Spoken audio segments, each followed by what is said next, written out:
کہ جو مجھ سے میری محبت کا حاصل کرنا چاہتا ہے وہ رسول کی اطاعت کرے، اور جو رسول کی اطاعت کرے گا نہ صرف یہ کہ میں اس سے محبت کروں گا، اس کے گناہوں کو بخش دوں گا، بلکہ میں اسے اچھے مقام دوں گا، اچھے انعامات دوں گا۔ قرآن پاک میں بہت ساری آیات میں یہ تمام چیزیں ملتی ہیں۔ اور پھر اطاعت کے حوالے سے ہمیں قرآن پاک میں اگر ہم الحمد سے والناس تک مطالعہ کرتے ہیں تو کم از کم 40 مقامات ایسے ہیں جہاں پر اللہ رب العزت نے کہا کہ اللہ کی اطاعت کرو، رسول کی اطاعت کرو۔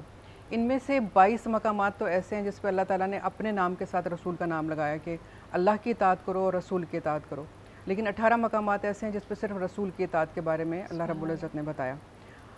اچھا، یہ تمام جو محبت کے سلسلے ہیں، ایمان کے سلسلے ہیں، یہ ہمارے آقا کی ذات سے ہی جڑے ہوئے ہیں، کیونکہ ہم اگر ان کے ساتھ محبت کے جذبوں میں اور چیزوں میں سنسیئر ہیں تو ہم اللہ سے سنسیئر ہیں۔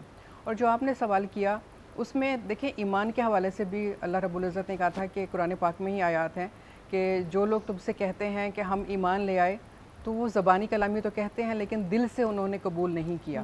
یعنی ایک تو ہوتا ہے نا صرف اظہار کر دینا، ایک ہوتا ہے اس کو ایبزارب کر لینا کہ کیا آپ نے دل سے اپنے اندر اس چیز کو اتار لیا اور آپ نے اس کو اپنی شخصیت کا حصہ بنا لیا۔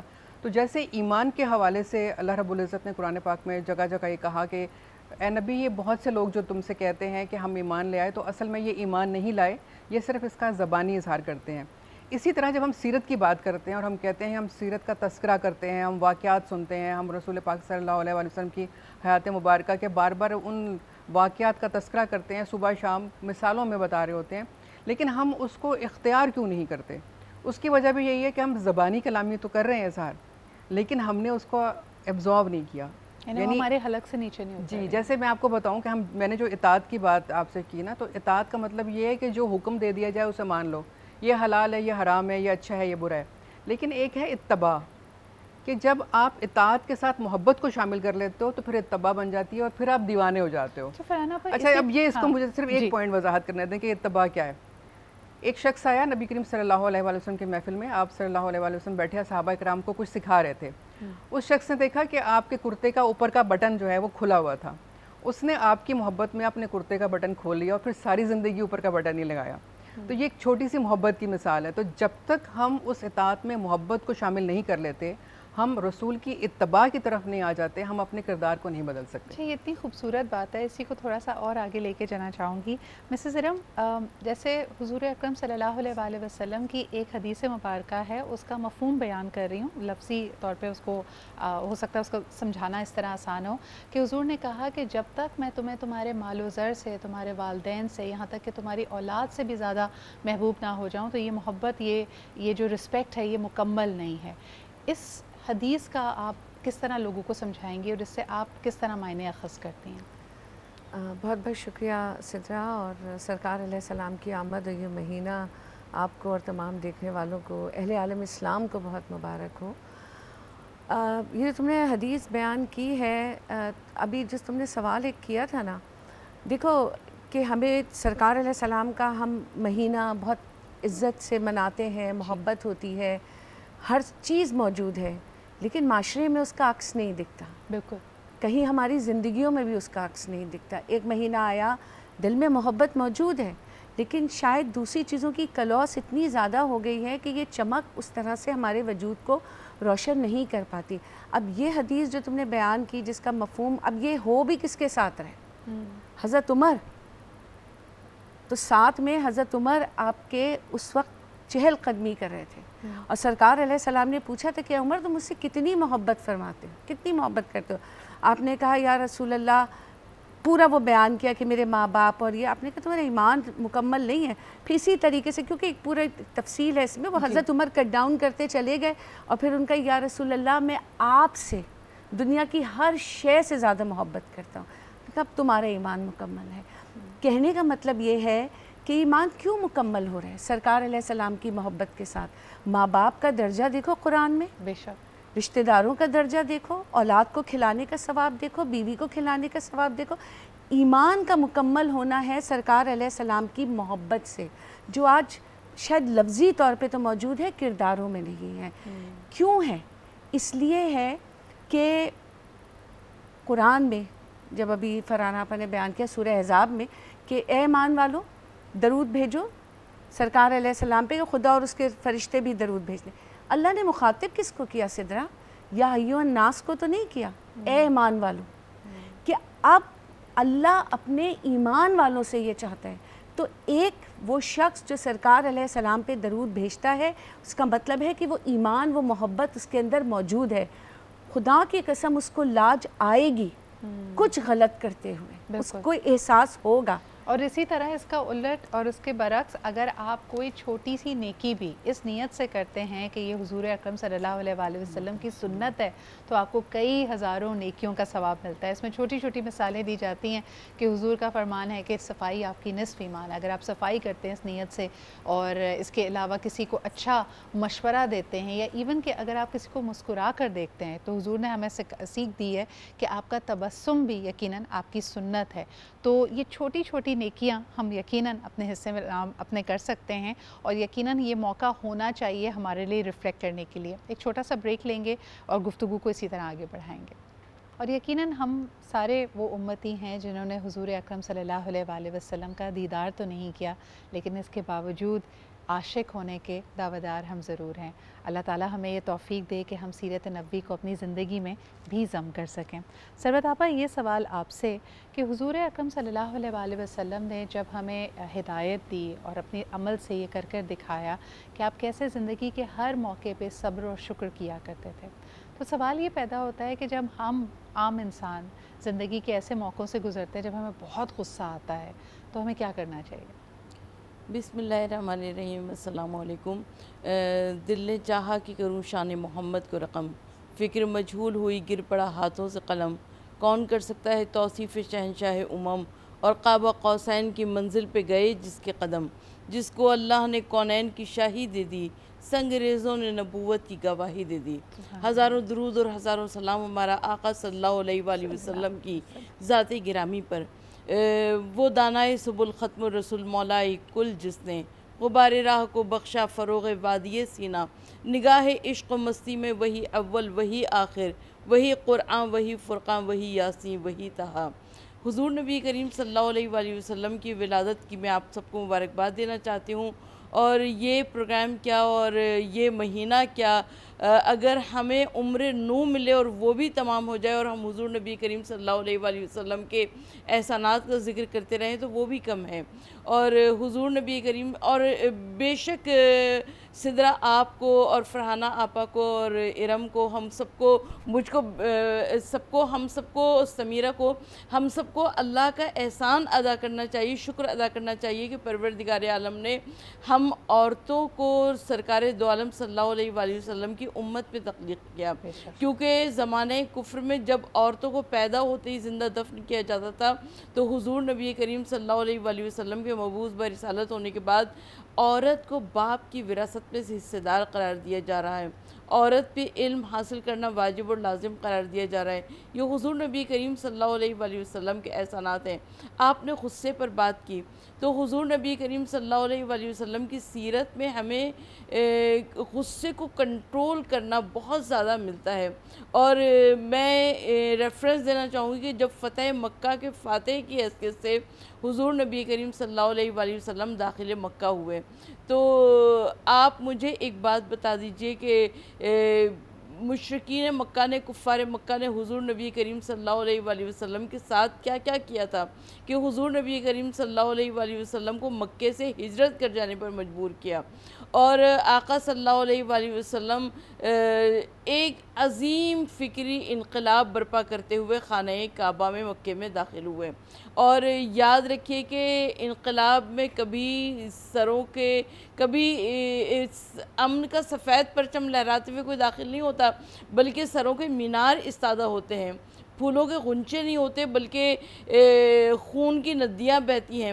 مگر حضور نبی کریم صلی اللہ علیہ وآلہ وسلم امن کا سفید پرچم لہراتے ہوئے داخل خانہ کعبہ ہوئے. اور حضور نبی کریم صلی اللہ علیہ وآلہ وسلم نے فرمایا کہ جو آج اپنے گھر کو بند کر کے بیٹھے اس کے لیے بھی امان ہے، جو خانہ کعبہ میں پناہ لے لے اس کے لیے بھی امان ہے.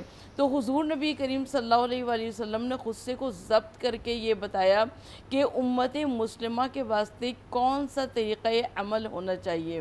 آج ہم دیکھتے ہیں کہ ہمارے معاشرے میں بہت سارے ایسے لوگ ہوتے ہیں جن کو اپنے غصے پہ کنٹرول نہیں ہوتا، اور وہ